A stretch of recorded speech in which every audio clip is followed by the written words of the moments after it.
এর আগে ধরছেন এই মাছ? না, আজকের প্রথম? এই প্রথম। এই মাছের নাম কি জানেন? না ভাই, সত্যি জানি না তো। বুড়িগঙ্গায় কিন্তু প্রচুর এই মাছ। এটার নাম হচ্ছে সাকার ফিশ। কি নাম? সাকার ফিশ। তাই?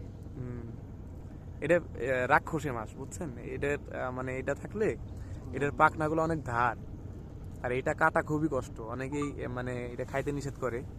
এটা খায় নাকি? হ্যাঁ, অনেকেই খায়, অবৈধভাবে বিক্রি করে। এটা ফেলাই দেন উপরে। কে ফেলা দিবি কেন? না, এটা ধরে রাখো, ধরে রাখেন এটা। কোনো ছাড়েন না। ছাইরেন না আর কি, নদীতে ছাইরেন না। আমি নিয়ে এটা কিন্তু একটা মানে খারাপ লক্ষণ, তাই না ভাই? এই পদ্মা খারাপ নদীতে লক্ষণ তো। সাকার মাছ পদ্মায় এগুলো থাকলে অন্যান্য মাছ টিকতে পারে না আর কি। ও ধরেন ডিম খাইতেছে বা অন্যান্য মাছ ওদের সাথে লাগলেই ফাইরে টেরে যায়। তাই?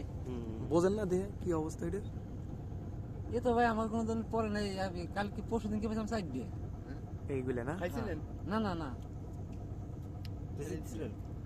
এই ভাই যেমন কালকে পুতুল মাছের দিয়ে যেরকম ছবি টবি উঠে দিত, তা মনে করলাম বাইরে এগুলি নিয়ে ওই যে কুত্তে মুত্তে আসলে ওকে দিয়ে দিবেন না, কাপ করে। কুত্তের ক্ষতি হয়ে যাবে এগুলো। লাল উবি। এগুলো হত্যা করা উচিত। এগুলো আবার কি দিয়ে দেন না, কিচ্ছু হচ্ছে না, ওরকম ই করতেছে। ও ফ্রিজে থুয়ে দিবেন, বুঝছেন? পানির উপরে রয়েছে, তাও এগুলো ধরেন অন্যান্য সব মাছ খেয়ে ফেলে। আগে কত এই যে সাথে সাথে পুতুল মাছ টুতুল মাছ এগুলো আছে না, 34 মাসে ভাই পাবেন ওই মাছটা। পুতুল মাছ আপনি পাবেন 34 মাসে। 34 মাসে আছেন এক বস্তা ডিম নিয়ে দেয়। পুতুল মাছ। হ্যাঁ, ওই সব 34 মাসে ভাই ওই পাবেন। মাছগুলো হ্যাভি